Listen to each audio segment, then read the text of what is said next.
Bab 256. Apakah Anda yakin ingin melakukan ini? Hanya di hadapan orang-orang biasa inilah dia dapat merasakan bagaimana rasanya menjadi putra tertua dalam keluarga Chen. Di hadapan keluarga Chen, dan bahkan di hadapan semua keluarga seni bela diri besar, pusat perhatiannya sepenuhnya dibayangi oleh adiknya Chen Luo. Setiap kali orang menyebut keluarga Chen, mereka pasti akan menyebut Chen Luo. Bagaimana dengan Chen Yi yang tidak bisa berlatih bela diri? Baik orang-orang di dalam keluarganya maupun keluarga-keluarga pencaksilat di luar, mereka tidak pernah menganggapnya serius, bahkan banyak yang menjulukinya sebagai orang yang sia-sia. Chen Yi tahu semua hal ini. Dia merasa dirugikan, tetapi tidak ada yang dapat dilakukannya. Monster seperti Chen Luo tidak ada bandingannya dengan orang seperti dia yang tidak bisa berlatih bela diri. Ketika Chen Yi memikirkan hal-hal ini, dia dipenuhi amarah. Kalung ini sangat cantik. Tang Xiaorou berkata pada dirinya sendiri dengan mata indahnya yang bersinar. Fang Yu yang sedang menenangkan pikirannya di dekatnya, membuka matanya dan berkata, jika kau menginginkannya, tawarkan saja. Penawaran. Tang Xiaorou tidak bereaksi sama sekali, tetapi Wen Xiaotian di sampingnya mencibir. Tahukah kau siapa yang baru saja menawar? Dia Chen Yi. Chen Yi dari keluarga Huai Bei Chen.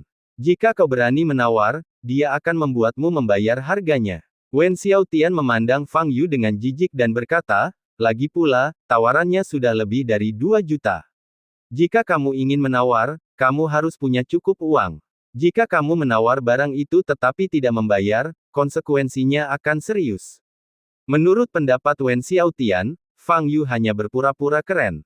Ingin menunjukkan kasih sayangmu pada gadis-gadis. Wen Xiaotian telah memainkan trik semacam ini berkali-kali dan dapat melihatnya sekilas. Kamu dalam kondisi yang buruk, dan kamu masih mau menghabiskan jutaan untuk membeli kalung untuk seorang gadis. Kenapa kamu tidak kencing dan melihat seperti apa penampilanmu? Nada bicara Wen Xiaotian kasar, tetapi Fang Yu tidak peduli. Dia berpura-pura Wen Xiaotian tidak ada. Apakah kamu membawa uang? Fang Yu memandang Tang Xiaorou dan bertanya. Ya, aku mau, tapi... Wajah cantik Tang Xiaorou menunjukkan keraguan. Di satu sisi, dia sangat menginginkan kalung itu. Sebaliknya, setelah Chen Yi mengajukan tawarannya, seluruh tempat menjadi sunyi dan tidak ada seorang pun yang berani menawar lagi. Identitas Chen Yi jelas tidak sederhana. 2 juta sekaligus. 2 juta 2 kali. Di atas panggung, juru lelang sudah menghitung mundur. Yakin. Juru lelang itu tertegun dan bertanya dengan ragu-ragu. Tentu, ikannya. Dari mana datangnya si idiot ini? Dia tidak tahu apakah harus hidup atau mati. Wajah Chen Yi dingin. Dia berbalik dan menawar Fang Yu akan terus bunuh diri. Pada saat ini, Fang Yu menoleh dan bertanya pada Tang Xiaorou, berapa banyak uang tawaran lain? Wow, terdengar seruan di tempat pelelangan. Semua orang menatap Fang Yu dengan mata terbelalak, terkejut. Pemuda ini benar-benar berani menghadapi Chen Yi. Bukankah ini sama saja mencari kematian? Hedan dan Helan yang duduk di sebelahnya pada awalnya tidak mengenal Chen Yi, tetapi setelah mendengar perbincangan orang-orang di sekitar mereka, mereka kurang lebih memahami identitas Chen Yi. Mereka tahu Fang Yu melakukan sesuatu yang sangat bodoh. Wen Xiaotian memandang Fang Yu dengan ekspresi bercanda. Apakah Anda mencoba pamer? Ingin menjadi pusat perhatian, kan? Wah, kamu salah memilih orang. Jika kau menyinggung Tuan Muda Chen Yi, tunggu dan lihat bagaimana kau mati. Saat ini, Chen Yi yang duduk di barisan depan tampak muram wajahnya, seakan-akan air hendak menetes darinya. Dia sudah cukup menderita dalam keluarganya. Sekarang setelah aku datang ke pelelangan kelas bawah seperti ini, aku harus diganggu oleh seorang pemuda yang datang entah dari mana. Kau bajingan. Ledakan. Chen Yi berdiri, berbalik dan menatap Fang Yu, dan berkata dengan nada yang sangat dingin, 20 juta. Terjadi keheningan di mana-mana. Jelaslah bahwa Chen Yi sedang marah. Dalam situasi ini, tidak ada seorang pun yang berani berbicara karena takut terlibat. Pria berpakaian putih di samping Chen Yi juga memandang Fang Yu dan sedikit mengernyit. Dia selalu merasa ada sesuatu yang familiar pada pemuda ini. Fang Yu menatap Chen Yi yang sedang menatapnya dengan penuh minat. Anak ini sungguh sombong. Fang Yu, kamu tidak bisa menawar lagi. Aku hanya punya 20 juta di kartu itu, bisik Tang Xiaorou di dekat telinga Fang Yu. Oh, baiklah kalau begitu. Fang Yu mengangguk untuk menunjukkan bahwa dia mengerti. Pada saat ini, mata Chen Yi berbinar ketika dia melihat Tang Xiaorou duduk di sebelah Fang Yu. Pemandangan yang indah sekali. Bagaimana bisa seorang gadis seperti ini duduk dengan laki-laki macam dia? Chen Yi melirik Fang Yu lagi, tatapannya menjadi lebih dingin. Pada saat ini, Fang Yu tidak lagi mengajukan tawaran apapun. 20 juta sekaligus. 20 juta 2 kali. 20 juta 3 kali lipat. Selamat kepada Tuan Chen Yi karena berhasil menawar kalung biru langit. Kata juru lelang itu dengan gembira. Jika tidak ada yang menawar, kalung itu hanya dapat dijual seharga 2 juta. Namun sekarang, meningkat 10 kali lipat. Bagi rumah lelang, ini tentu saja merupakan keuntungan besar. Tentu saja, mereka tidak memiliki kendali atas hidup atau mati Fang Yu. Sebenarnya, ini juga tujuan Fang Yu. Dia mengajukan tawaran atas nama Tang Xiaorou, tetapi sebenarnya dia hanya ingin menaikkan harga dan menggoda Chen Yi. Semua orang yang hadir memandang Fang Yu dan menggelengkan kepala diam-diam. Jika pada akhirnya Anda harus mengakui kekalahan, mengapa repot-repot memprovokasi Chen Yi sejak awal? Sekarang, bukan saja saya gagal mengambil foto kalung itu, hidup saya pun bisa hancur. Chen Yi melirik Fang Yu dengan dingin dan duduk kembali di kursinya. Nanti, bawa anak ini kepadaku. Aku ingin memberinya pelajaran tentang bagaimana berperilaku. Chen Yi berkata kepada pria berpakaian putih di sampingnya. Baiklah, Tuan Muda. Pria berpakaian putih itu mengangguk. Fang Yu masih duduk di kursi, dan banyak orang memandangnya dengan simpati. Xiaorou, ayo cepat pergi. Jangan terlibat dengan pria ini. Lihat ekspresi di mata Tuan Chen Yi tadi.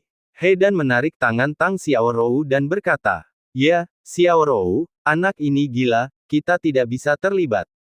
Ayo cepat pergi. Helan juga mengatakan. Melihat Fang Yu, Wen Xiaotian hampir tertawa terbahak-bahak. Fang Yu ini adalah contoh tipikal orang yang gagal dalam berpura-pura keren. Masih berpura-pura tenang. Saya ingin melihat berapa lama kamu bisa berpura-pura. Di sini terlalu membosankan. Aku akan jalan-jalan. Pada saat ini, Fang Yu tiba-tiba berdiri. Jika kamu begitu takut, tidak perlu mengajukan tawaran sekarang. Wen Xiaotian berkata dengan nada sinis. Fang Yu meliriknya, lalu berbalik dan berjalan keluar.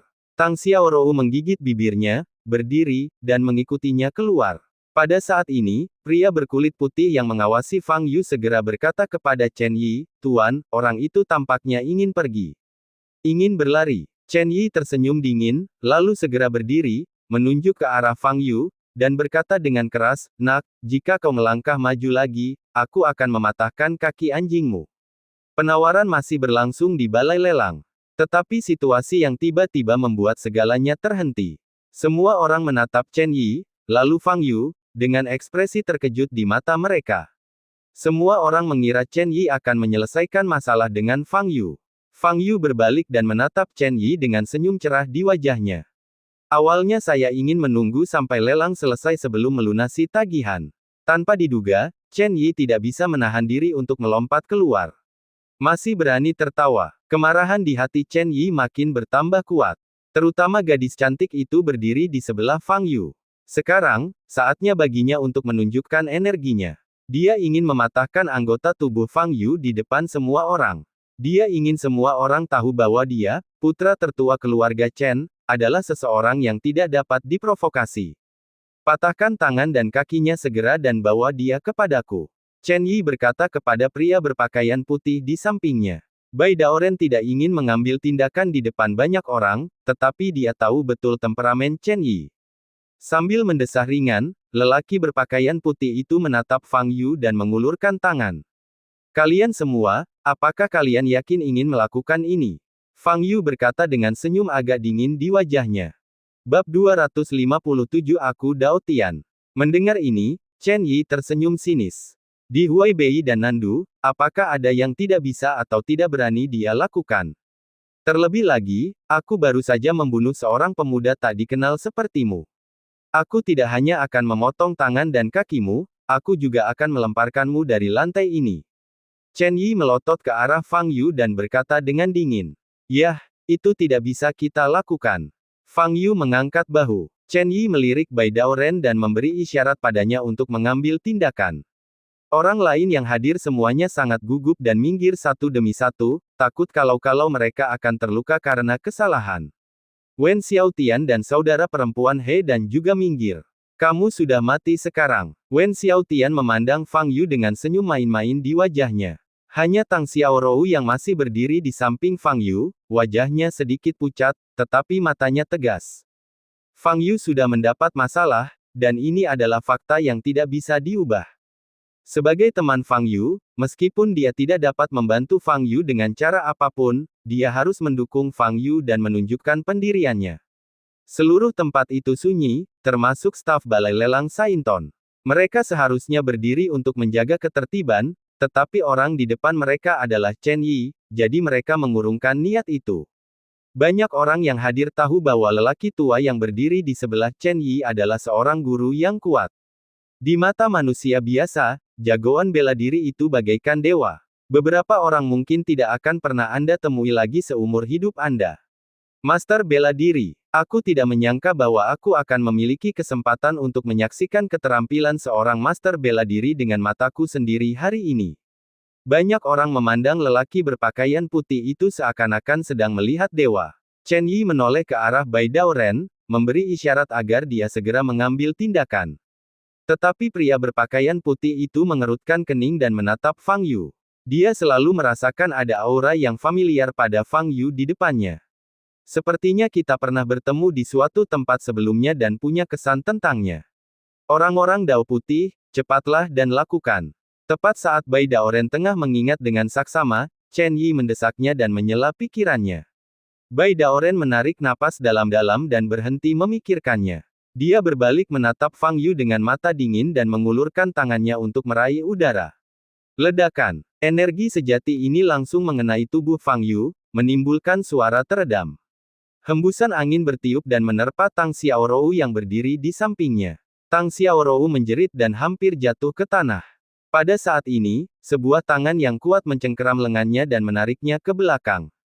Fang Yu melirik Tang Xiaorou, lalu berbalik menatap Bai Daoren dengan tatapan sedikit dingin di matanya. Melihat Fang Yu tidak terluka, pria kulit putih itu sedikit terkejut. Anak ini hanyalah seorang pejuang sejati, bagaimana dia bisa menahan serangan energi aslinya? Cukup menarik. Namun, dengan begitu banyak orang yang menonton, Bai Daoren tidak ingin membuang terlalu banyak waktu.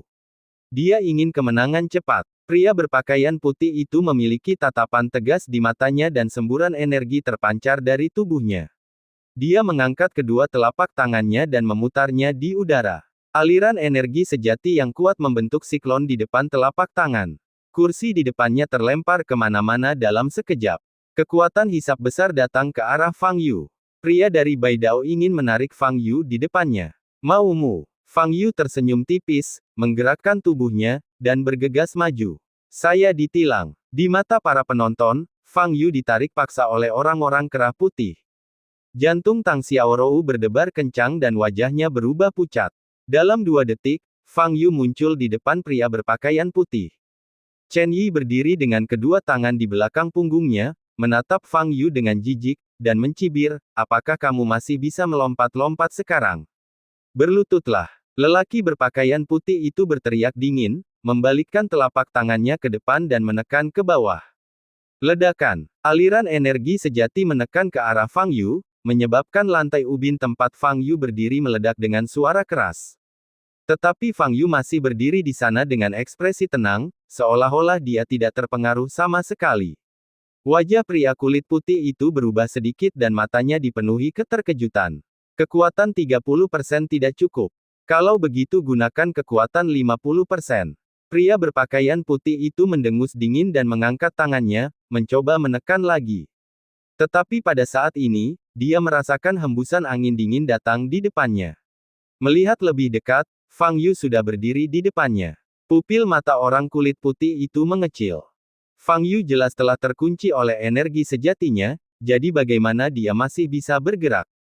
Aku sudah memberimu kesempatan, tapi sayang, kau ngotot mendekatkan wajahmu padaku dan membiarkanku memukulmu. Fang Yu berkata dengan tenang, dan pada saat yang sama, dia meninju. Ledakan. Pria berpakaian putih itu bahkan tidak punya waktu untuk bereaksi sebelum dadanya terhantam keras dan terjatuh. Kerumunan yang menatap lelaki berpakaian putih itu menjerit kaget.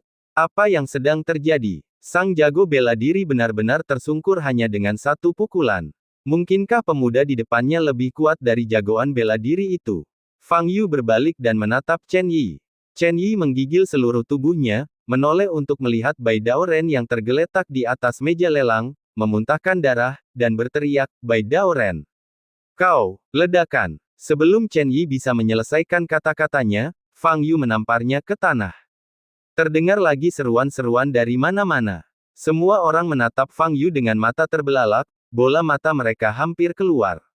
Dengan satu tamparan, Chen Yi, putra tertua keluarga Chen, tersungkur ke tanah.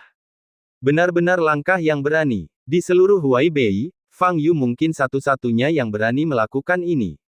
Chen Yi menutupi wajahnya dan berteriak kesakitan, "Siapa namamu? Aku pasti akan membunuhmu. Aku pasti akan membunuhmu." Ledakan. Fang Yu menginjak wajah Chen Yi, membuatnya terdiam. "Namaku Fang Yu. Ada nama lain, yang disebut Dao Tian." Fang Yu menatap Chen Yi dan berkata dengan suara dingin. "Fang Yu, Tao, Tao dari surga." Nama ini membuat Chen Yi merinding. Pada saat yang sama, pria berkerah putih yang tergeletak di meja lelang merasakan jantungnya bergetar hebat. Orang ini sebenarnya Dao Tian. Pantas saja terasa begitu familiar. Tidak heran dia begitu kuat. Setelah mengetahui identitas Fang Yu, hati Bai Daoren hancur total. Orang ini adalah makhluk mengerikan yang mampu membunuh paus penelan langit sendirian. Chen Yi dan dia, keduanya dalam bahaya.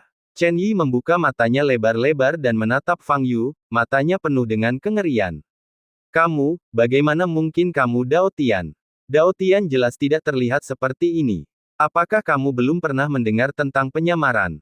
Fang Yu berkata dengan dingin, sambil menginjak wajah Chen Yi lebih keras. Chen Yi menjerit sekeras-kerasnya. "Saya mendengar dari Qin Yimo bahwa Anda tampaknya tidak ingin menyerahkan kepemilikan batu Tiandou di pulau itu. Apakah Anda ingin gagal membayar utang Anda?" Fang Yu berkata dengan senyum dingin di wajahnya.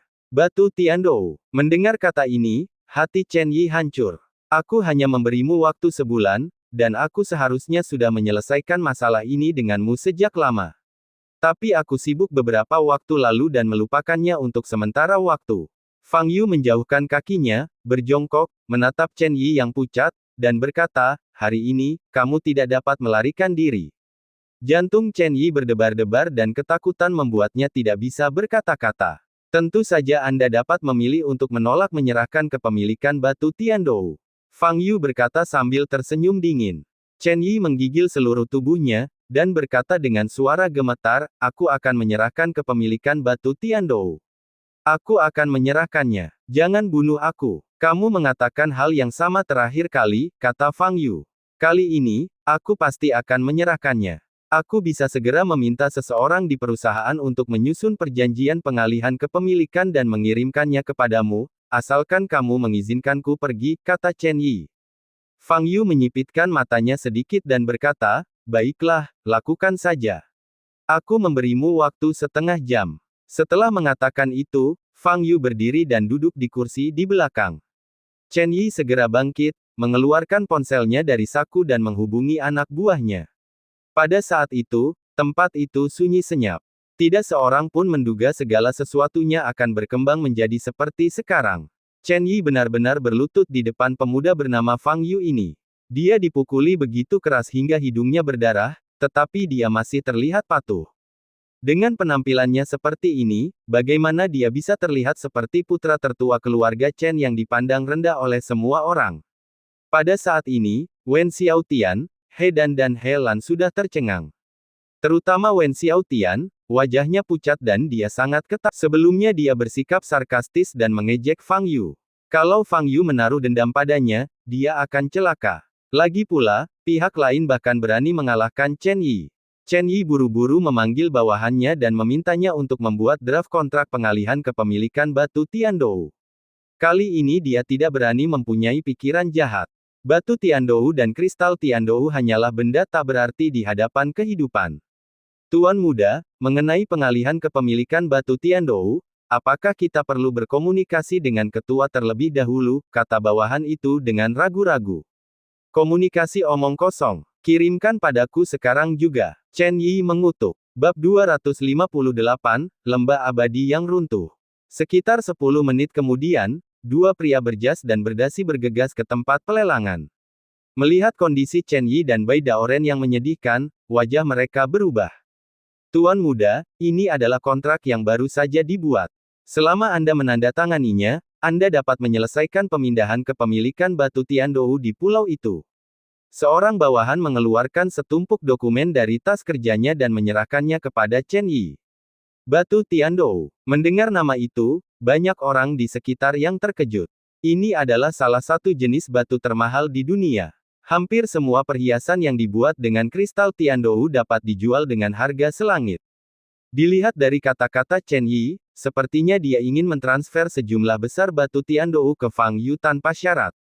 Ini benar-benar pendarahan besar. Chen Yi mengambil kontrak itu tanpa meliriknya sedikit pun, lalu segera berjalan ke arah Fang Yu, menyerahkannya kepada Fang Yu, dan berkata, Tuan Fang, kontraknya sudah selesai, silakan lihat. Asalkan kau menandatangani namamu, seluruh batu Tiandou di pulau ini akan berada di bawah namamu.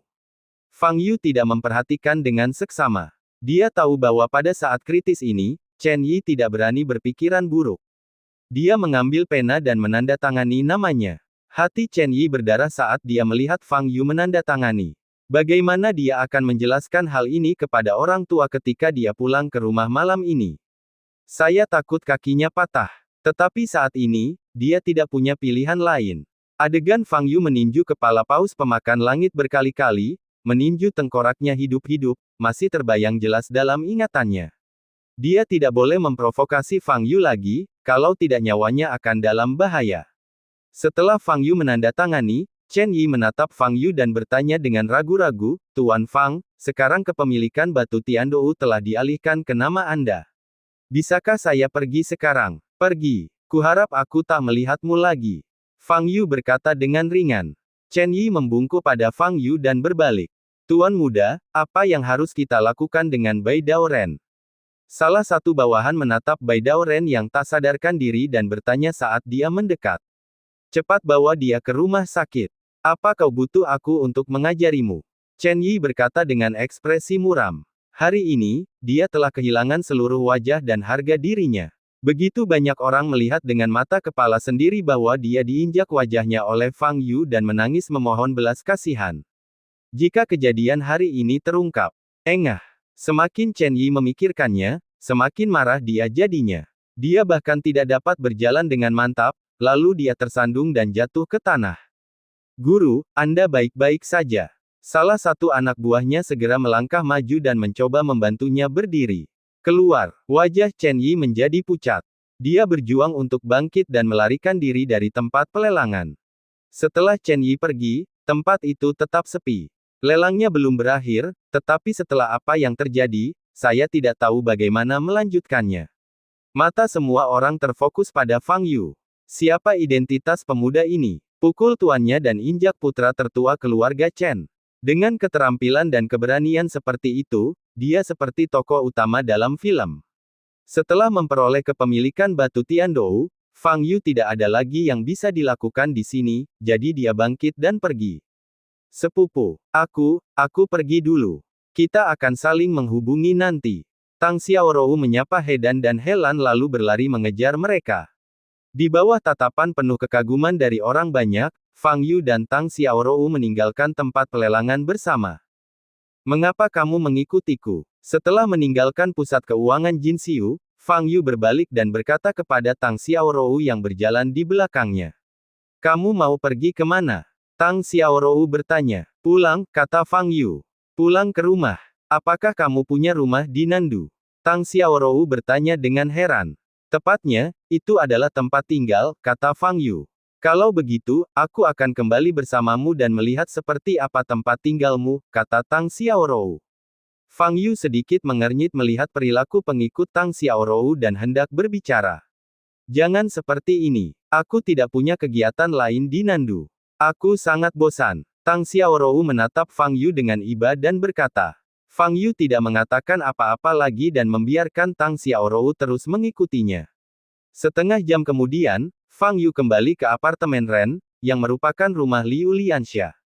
Begitu dia memasuki pintu, Tang Xiaorou berseru, "Wow! Gaya dekorasi rumah ini, sangat feminin."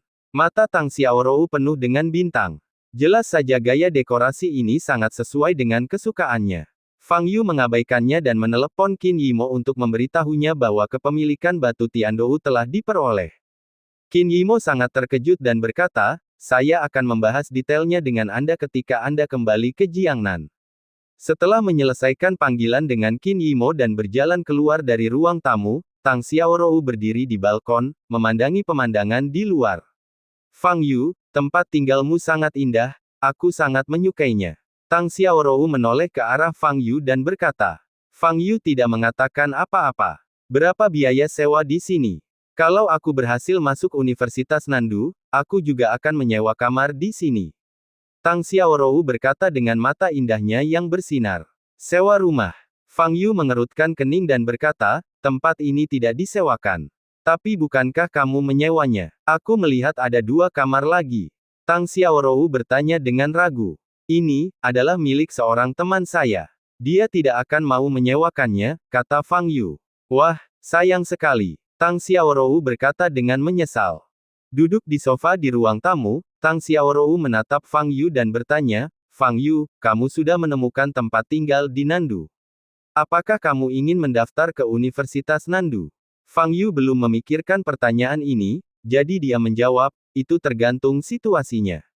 Faktanya, Universitas Nandu sangat bagus. Universitas ini masuk dalam 10 besar di Tiongkok, dan beberapa jurusannya bahkan menjadi nomor 1 di Tiongkok. Untuk masuk ke jurusan populer Universitas Nandu, skornya tidak rendah. Saya agak khawatir akhir-akhir ini, takut tidak berhasil dalam ujian, ya ampun." Tang Xiaorou menghela nafas dan berkata, "Namun, jika prestasimu di ujian masuk perguruan tinggi sama baiknya dengan prestasimu di ujian tiruan, kamu pasti akan diterima di Universitas Beijing." Tang Xiaorou berkata lagi, "Saya tidak akan kuliah di Universitas Beijing. Jika saya memutuskan untuk kuliah, saya mungkin akan mencari universitas di dekat sini," kata Fang Yu. "Bukankah itu Universitas Nandu? Kalau begitu kita untuk kembali ke sekte." Pada titik ini, Liu Lianxia melihat Tang Xiaoni juga tinggal di sini. Hidup bersama. Memikirkan hal ini, suasana hati Tang Xiaorou tiba-tiba bulan. Mata Fang Yu bergerak sedikit, dan dia bertanya, "Di mana kamu akan berlatih?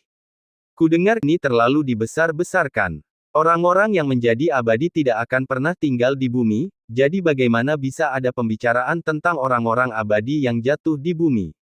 Namun, Fang Yu tidak lagi terkejut dengan nama yang mirip. Bertahun-tahun yang lalu, ada sekte seperti Fei Xianmen dan Zhan Xianzong. Ini semua berasal dari keinginan para pembudidaya untuk menjadi abadi. Tampaknya menambahkan kata, Xian, pada apapun akan menjadikannya berkelas dan elegan. Apakah seluruh istana Frost akan berpartisipasi dalam pelatihan ini? Fang Yu bertanya. Menurut konvensi, adik perempuan yang berusia di bawah 15 tahun tidak harus berpartisipasi. Aku benar-benar iri pada mereka. Liu Lianxia berkata, "Jika saja ada obat keabadian di dunia, saya bisa hidup selama 15 tahun selamanya dan tidak perlu mengikuti pelatihan." Mendengar ini, wajah Fang Yu berkedut sedikit. Bab 259 orang yang harus dibunuh. Apa yang ada di lembah abadi yang jatuh? Mengapa harus ke sana untuk pelatihan?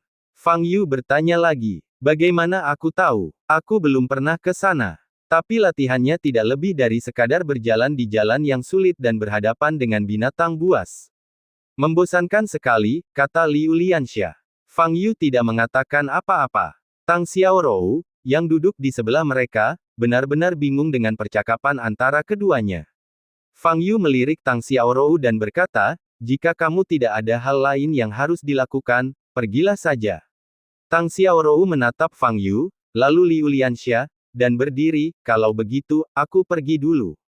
"Tidak apa-apa. Kamu boleh duduk selama yang kamu mau. Ini bukan rumahnya." Liu Lianxia memutar matanya ke arah Fang Yu dan berkata, Ini. Tang Xiaorou tertegun dan menatap Liu Lianxia. "Ini rumahku," kata Liu Lianxia. Mendengar ini, Hati Tang Xiaorou semakin hancur. Fang Yu sebenarnya tinggal di rumah seorang wanita. Tang Xiaorou merasa tidak nyaman di hatinya, dan berkata dengan lembut, aku masih ada yang harus dilakukan, jadi sebaiknya aku pergi dulu. Setelah mengatakan itu, Tang Xiaorou berjalan keluar pintu. Liu Lianxia melirik punggung Tang Xiaorou, dan pandangan aneh melintas di matanya yang indah. Sore harinya, Fang Yu menelepon Xia Xiaoying. Informasi tentang 30 atau 40 orang yang dibunuh oleh pria itu. Kami memang memiliki informasi ini, tetapi semuanya tidak ada nilainya, kata Xia Xiaoying. Saya ingin menemukan kesamaan di antara orang-orang ini, kata Fang Yu. Saat melacak pembunuhnya, para pejabat di Nandu juga mempertimbangkan hal ini.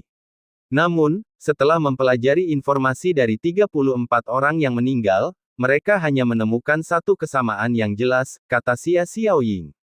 Apa? Fang Yu bertanya. Tanpa kecuali, jasad semua orang ini dibakar menjadi arang, sehingga sulit diidentifikasi, kata Xia Xiaoying.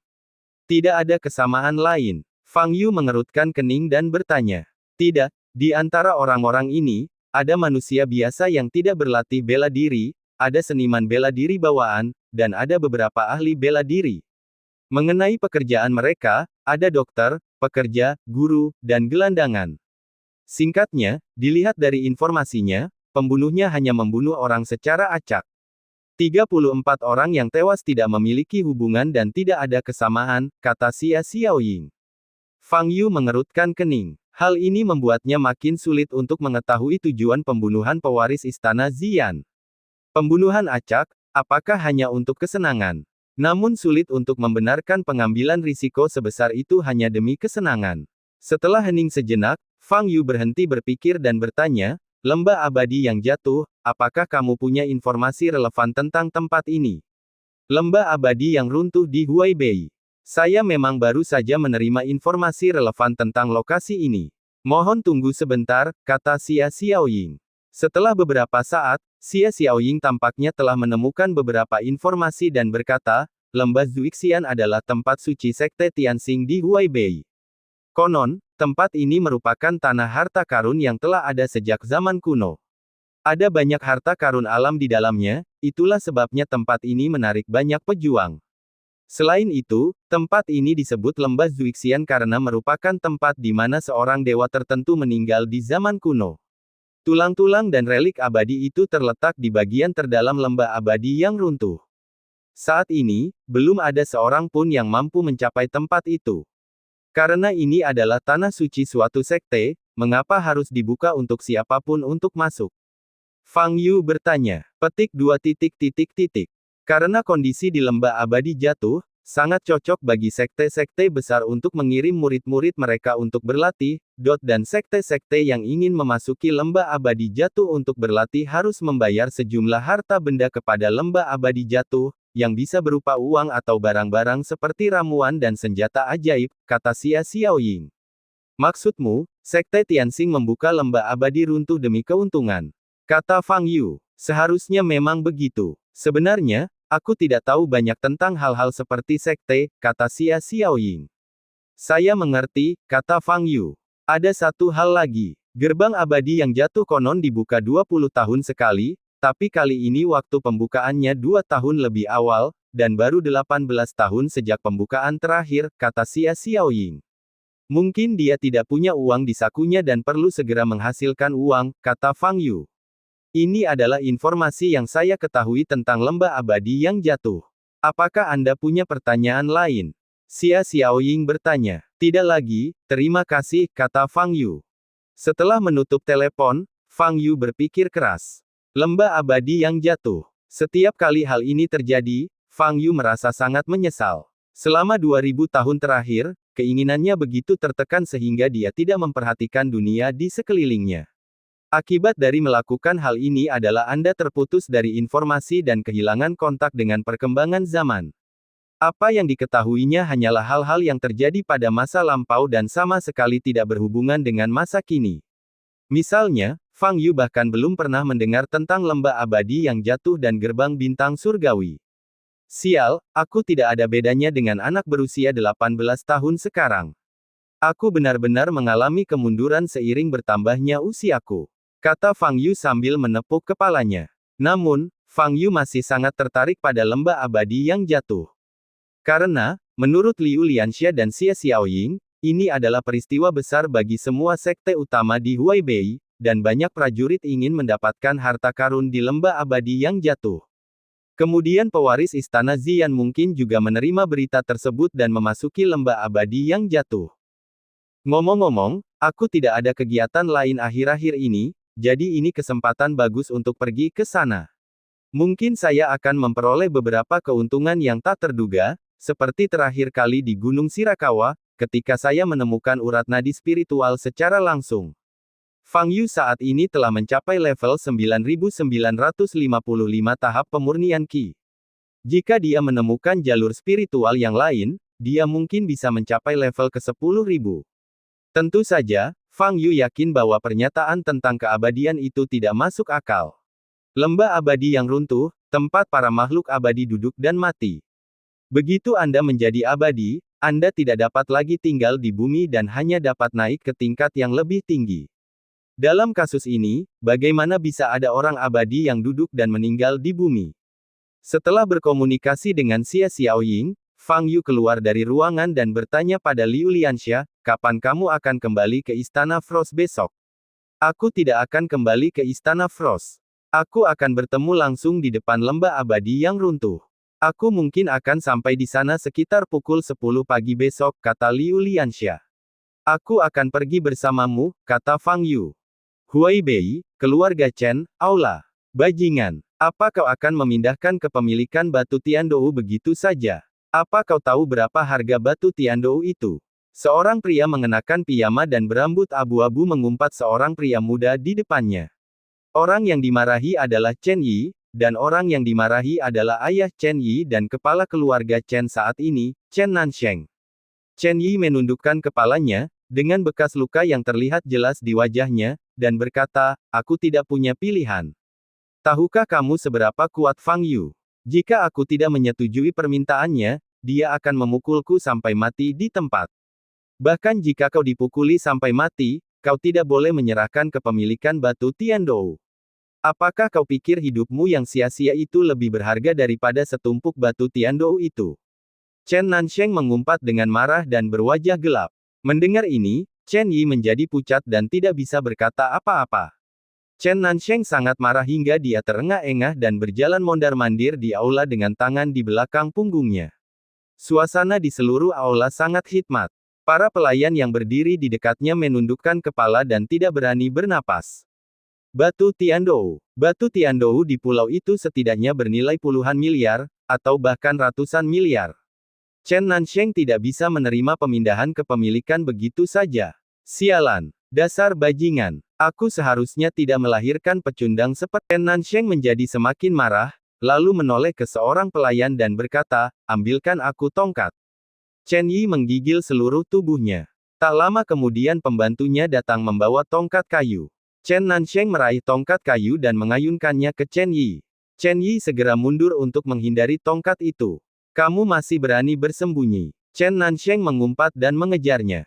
Nansheng, apa yang sedang kamu lakukan? Pada saat ini, seorang wanita berlari ke aula, bergegas maju, memeluk Chen Nansheng, dan menghentikannya mengejar Chen Yi. Orang ini adalah ibu Chen Yi, Lu Wanru. Minggir, aku akan menghajar bajingan ini sampai mati hari ini. Chen Nansheng berkata dengan marah. Apapun kesalahannya, dia tetap anakmu. Bagaimana mungkin kau tega memukulnya? Lihat betapa parah lukanya. Lu Wanru menangis. Dia pantas mendapatkannya. Lihat Luoer, lalu lihat pecundang ini. Dia dimanjakan olehmu. Ucap Chen Nansheng sambil mendorong Lu Wanru, lalu bergegas menghampiri Chen Yi sambil membawa tongkat di tangan.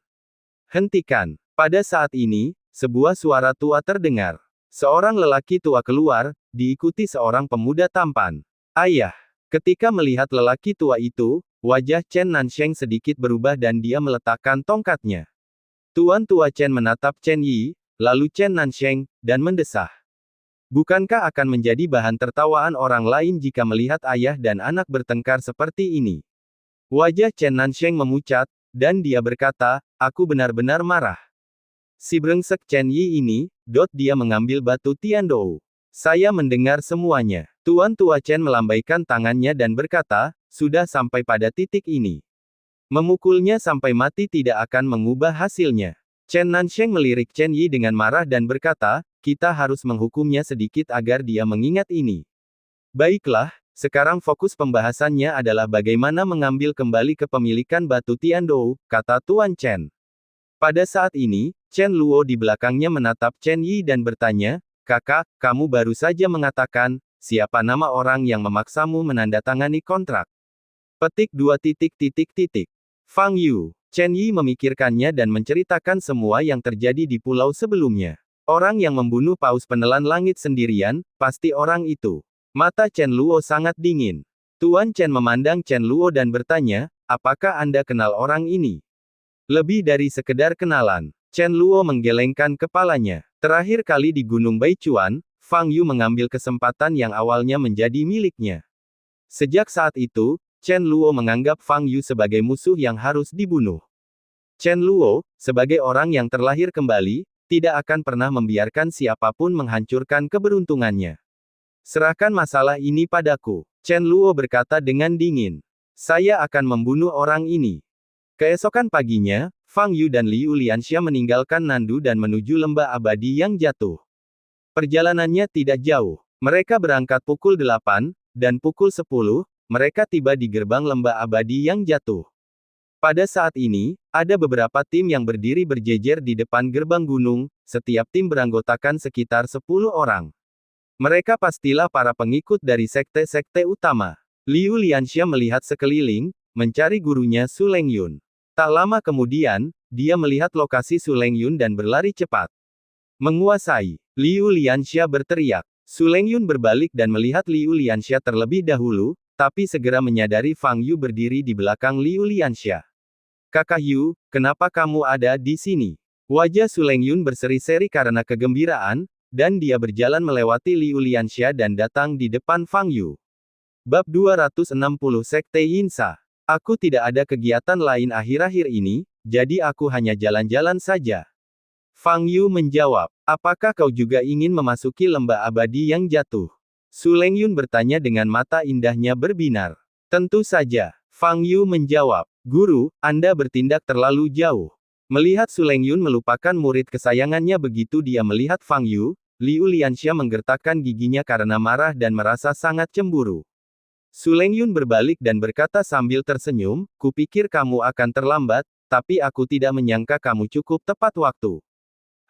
Liu Lianxia memeluk dadanya dan memalingkan kepalanya. Pada saat ini, belasan pengikut Istana Frost yang berdiri tidak jauh di belakangnya semuanya menampakkan ekspresi terkejut di wajah mereka.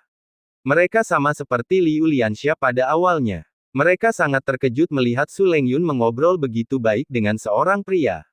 Mereka semua tahu betapa Su Lengyun membenci pria di masa lalu. Liu Lianxia berjalan kembali ke kelompok murid dan banyak orang mengelilinginya.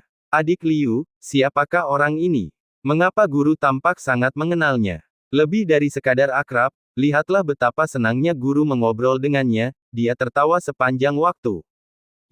Ya, sudah lama sekali aku tidak melihat guru tertawa sebahagia itu. Liu Lianxia menatap Fang Yu dengan marah dan berkata dengan tidak senang, pria ini bernama Fang Yu, dan dia adalah kenalan lama guru. Itu saja, aku tidak tahu apa-apa lagi. Kenalan lama. Sejauh yang mereka ketahui, Su Lengyun tampaknya telah memasuki Istana Frost ketika dia berusia kurang dari 10 tahun, dan dia seharusnya memiliki sangat sedikit kesempatan untuk berhubungan dengan orang-orang dari dunia luar setelah itu. Fang Yu ini adalah kenalan lama guru. Mungkinkah dia teman bermain masa kecil guru? Tetapi Fang Yu ini terlihat lebih muda dari gurunya. Sekelompok murid perempuan merasa bingung. Haha, kamu tidak bisa memahaminya, kan? Aku juga tidak bisa memahaminya, kata Liu Lianxia. Pintu masuk lembah abadi yang jatuh terlihat relatif sempit, dengan dua pegunungan di kedua sisi, mengelilingi seluruh lembah abadi yang jatuh. Tanahnya ditutupi tanaman hijau dan penuh vitalitas. Dari jauh, melalui kabut tipis, orang dapat melihat gunung-gunung lain di lembah itu, begitu pula jalan-jalan lain yang bercabang keluar dari pegunungan itu. Jelaslah bahwa ruang internal lembah abadi yang jatuh tidaklah kecil. Apakah kamu pernah ke sini sebelumnya? Fang Yu bertanya. Yah, 18 tahun yang lalu, guruku juga membawaku ke sini untuk berlatih, kata Su Lengyun. Berapa umurmu saat itu? Mengapa kamu datang ke sini untuk mencari pengalaman? Fang Yu bertanya dengan heran. Su Lengyun membelai lembut rambut biru di dahinya, melirik Fang Yu, dan berkata, saat itu, guru tidak mengizinkanku masuk, tetapi aku menangis dan ingin pergi bersamanya. Mengapa? Fang Yu bertanya. Aku ingin menjadi lebih kuat dengan cepat dan pergi mencarimu. Su Lengyun berkata lembut. Fang Yu tersenyum canggung dan segera mengganti topik pembicaraan, berkata, apakah benar-benar ada begitu banyak harta karun alam di lembah abadi yang jatuh ini? Su Lengyun menggelengkan kepalanya dan berkata, ada cukup banyak tanaman obat langka di lembah abadi yang jatuh. Namun, biaya yang harus kamu bayar untuk memasuki lembah itu sudah sepadan dengan nilai tanaman obat ini. Dengan kata lain, bagi Sekte Tianxing, membuka lembah abadi yang runtuh adalah bisnis yang pasti menguntungkan. Fang Yu mengangkat alisnya dan berkata, ya, tetapi kami tidak pergi ke lembah abadi yang jatuh untuk mencari harta karun alam. Su Lengyun berbalik dan menatap lembah abadi yang jatuh, tujuan utamanya adalah untuk melatih para pengikut sekte. Jalan pegunungan di lembah abadi yang jatuh itu terjal dan perjalanannya panjang. Anda mungkin akan menjumpai asap dan racun, berbagai binatang buas, dan bahkan monster. Semakin dalam Anda melangkah, semakin berbahaya. Saat itu, guruku memimpin 10 murid kami dan mungkin hanya memasuki sepertiga jalan menuju lembah abadi yang jatuh, dan tidak berani masuk lebih dalam lagi. Fang Yu mengangguk dan melihat sekeliling. Jelas ada tim dari beberapa sekte di sekitar, dan konfigurasi personel setiap tim juga jelas. Mereka semua adalah tetua atau pemimpin di tingkat Grandmaster, memimpin lebih dari 10 murid dan mengenakan pakaian seragam. Misalnya, semua murid perempuan Istana Frost mengenakan jubah putih. Banyak pengikut dari sekte sekitar memandang ke arah Istana Frost dari waktu ke waktu, dengan ekspresi berbeda di mata mereka. Di dunia bela diri yang menjunjung tinggi yang kuat, memang jarang ditemukan sekte yang hanya menerima pengikut perempuan. Bukankah lembah abadi yang jatuh ini sangat terkenal? Mengapa rasanya tidak banyak orang di sini? Fang Yu bertanya. Banyak sekte telah memasuki lembah abadi yang jatuh pada gelombang pertama. Kami adalah gelombang kedua dan baru dapat memasuki lembah pada pukul 10.30, kata Su Lengyun. Fang Yu mengangguk dan berhenti berbicara. Hai, bukankah ini kepala istana Su? Lama tak berjumpa. Tak lama kemudian, terdengar suara laki-laki. Fang Yu menoleh dan melihat seorang pria berjanggut berjubah hijau berdiri di atas tumpukan batu tidak jauh dari sana, menatap Su Lengyun sambil tersenyum di wajahnya. Pria ini adalah seorang kultivator tahap Jindan, juga dikenal sebagai master seni bela diri. Di belakangnya, ada pula selusin murid yang berdiri. Mata indah Su Lengyun dipenuhi dengan rasa jijik. Pria itu menatap Su Lengyun, lalu menatap Fang Yu yang berdiri di sampingnya, matanya bergerak sedikit. Kudengar kepala istana Su sangat membenci laki-laki. Kalau begitu, pemuda ini. Oh, dia pasti kerabatmu, kan? Pria itu berkata sambil tersenyum menggoda. Su Lengyun mengerutkan kening, menoleh menatap pria itu, dan berkata dengan dingin, Pang Tao, aku harap kamu bisa diam. Pang Tao terus tersenyum sambil berkata, seperti yang diharapkan dari Ratu Es, kata-katamu sangat dingin, menakutkan. Murid-murid Istana Frost juga memiliki ekspresi muram saat ini. Pang Tao ini adalah pemimpin sekte Goshok dan juga musuh bebuyutan Istana Frost. Perseteruan antara kedua sekte ini dimulai dari generasi sebelumnya. Wajah cantik Su Lengyun dingin dan dia tidak ingin memperhatikan Pang Tao. Pang Tao tersenyum dingin, melirik murid perempuan di belakang Su Lengyun, lalu berbalik. Sekelompok murid di belakangnya memiliki mata berbinar saat mereka menatap tajam ke arah Liu Lianxia, salah satu murid perempuan. Wanita itu sangat cantik. Ya, aku juga memperhatikan ada murid perempuan yang cantik di Istana Frost. Alangkah senangnya jika aku bisa bersamanya. Sekelompok murid laki-laki menatap lurus ke depan, mata mereka penuh gairah. Siapa yang sedang kamu bicarakan? Pada saat ini, Pang Tao tiba-tiba berjalan mendekati para murid dan bertanya. Guru, kami, raut wajah para murid sedikit berubah dan mereka tidak berani berbicara. Apakah menurutmu ada banyak wanita cantik di Istana Frost di seberang sana? Saat ini, Pang Tao tiba-tiba tersenyum dan berkata, "Ya, benar." Para murid menjawab, "Haha, setelah kita memasuki lembah, kita bukannya tidak punya kesempatan." Pang Tao menjilat bibirnya, matanya berbinar. "Guru, maksud Anda adalah?" Seorang murid bertanya dengan mata terbelalak. "Lembah abadi yang jatuh sangat berbahaya. Bukankah wajar jika sebuah sekte mengalami beberapa kecelakaan?" Pang Tao berkata sambil tersenyum sinis. Waktu terus berlalu, dan tim dari berbagai sekte tiba di lembah abadi yang jatuh dari waktu ke waktu. Di antara mereka, ada sekte yang menarik perhatian Fang Yu. Semua pengikut sekte ini mengenakan jubah hitam, berwajah serius dan berdiri tegak. Di hadapan murid itu berdiri seorang wanita yang tubuhnya anggun. Gaun hitam yang pas menonjolkan bentuk tubuhnya. Wajahnya ditutupi cadar, sehingga tidak mungkin melihat wajahnya dengan jelas. Satu-satunya hal yang menarik perhatian Fang Yu adalah bahwa sekelompok orang ini semuanya memancarkan aura pembunuh. Jika seseorang dipenuhi roh jahat, hal itu mungkin terkait dengan teknik yang dipraktikkannya dan fakta bahwa ia telah membunuh banyak orang. Dan menurut pendapat Fang Yu, kelompok orang ini kemungkinan besar adalah yang pertama. Orang-orang sekte ini berdiri di ruang terbuka di depan lembah abadi yang jatuh. Tidak ada apa-apa di sekitar mereka, tetapi tidak ada seorang pun yang berdiri di sana. Ini adalah sekte Yinsa yang terkenal di daerah Huaibei. Konon, keterampilan yang mereka praktikkan berhubungan dengan orang mati. Oleh karena itu, banyak sekte menganggap sekte Yinsa sebagai sekte jahat dan tidak mau berurusan dengannya. Su Lengyun memperkenalkan dengan suara rendah di samping Fang Yu. Sekte Yinsa, karena itu adalah sekte jahat, mengapa asosiasi seni bela diri tidak mempedulikannya? Fang Yu bertanya. Memang benar banyak sekte yang mengajukan keluhan dan menuntut pembubaran sekte Yinsa. Namun, asosiasi bela diri telah menetapkan bahwa sekte Yinsa bukan milik sekte jahat, jadi masalah ini tidak pernah terselesaikan, kata Su Lengyun. Pada saat ini, wanita dari sekte Yinsa tampaknya telah mendengar percakapan antara Fang Yu dan Su Lengyun. Dia tiba-tiba berbalik dan menatap Fang Yu dan Su Lengyun. Ekspresi Su Lengyun sedikit berubah. Namun, Fang Yu tersenyum dan melambaikan tangannya untuk menunjukkan keramahannya. Tetapi pihak lainnya tidak menanggapi. Setelah melihat Fang Yu, dia memalingkan kepalanya. Seiring berjalannya waktu, sudah ada 10 tim dari sekte yang berdiri di depan lembah abadi yang jatuh, menunggu untuk memasuki lembah. Fang Yu menggunakan indera spiritualnya untuk dengan cepat memindai semua orang di dekatnya dan tidak menemukan kehadiran yang mencurigakan. Tampaknya pewaris istana Ziyan tidak datang ke sini.